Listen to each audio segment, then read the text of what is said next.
Welcome back to another episode of the Miami Heat Chronicles. My name is Amir. Before I get started on today's episode, just want to thank everybody for supporting my channel. Don't forget to subscribe to Martel's channel as well, the Miami Heat Zone podcast. It seems like you guys are liking these episodes, so we're going to keep making you episodes every single week. So we've been reading the comments, and we've done a couple videos in terms of who should start for the Miami Heat on Martel's channel. He dropped a video earlier today about who should be in the Miami Heat rotation.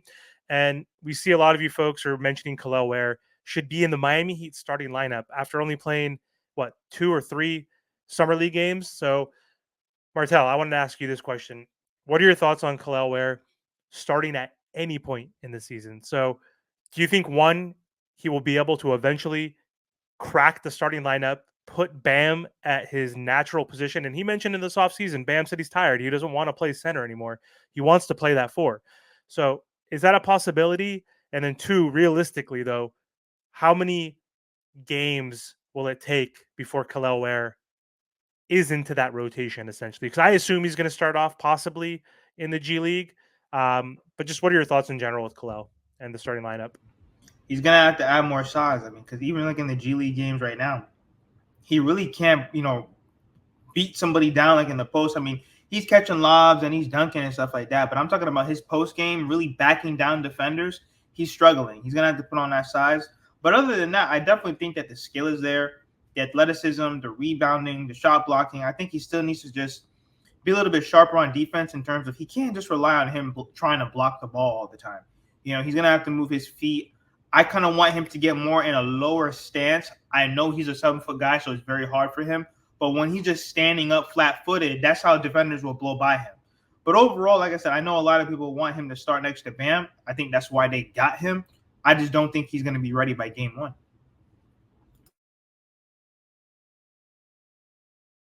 You're on mute. You're on mute.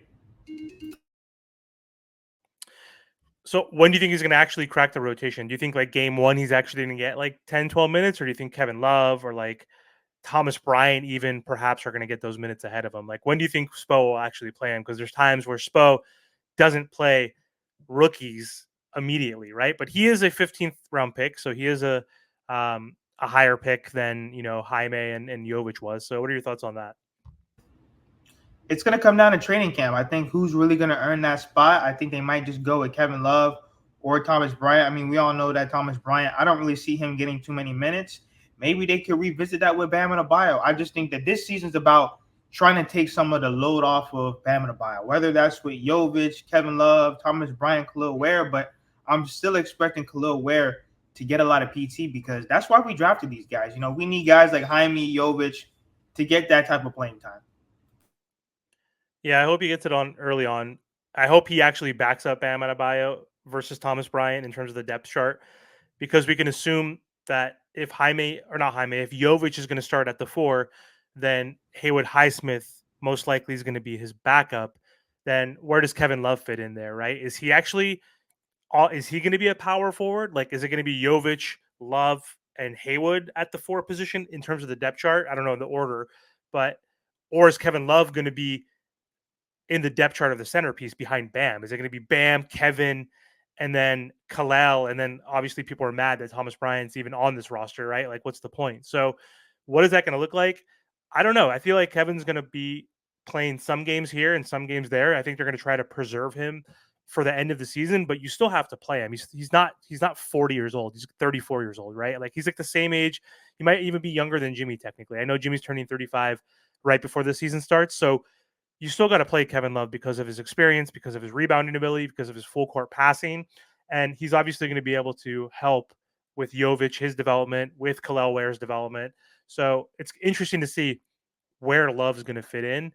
And yeah, I think Ware is going to crack that lineup eventually. I honestly think he might go and play in the G League, maybe for the first few weeks, perhaps, if the depth chart truly is Kevin Love ahead of him, perhaps at this point. Because what's the point? I mean, how often is Spo going to play 3 centers, especially if Jovic is starting and Haywood is the backup power forward, right? So we'll see what happens.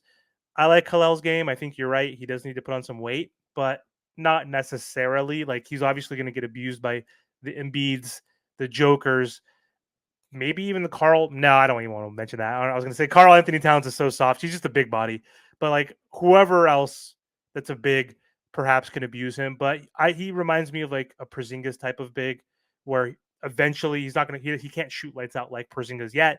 But he's going to be someone who's a 3-and-D type of center who could spread the floor, going to be maybe more finesse. He could still put his back to the basket. But again, he's not going to really ever, I don't think he's going to bang, right? It's going to be more about like hook shots, perhaps. We'll see.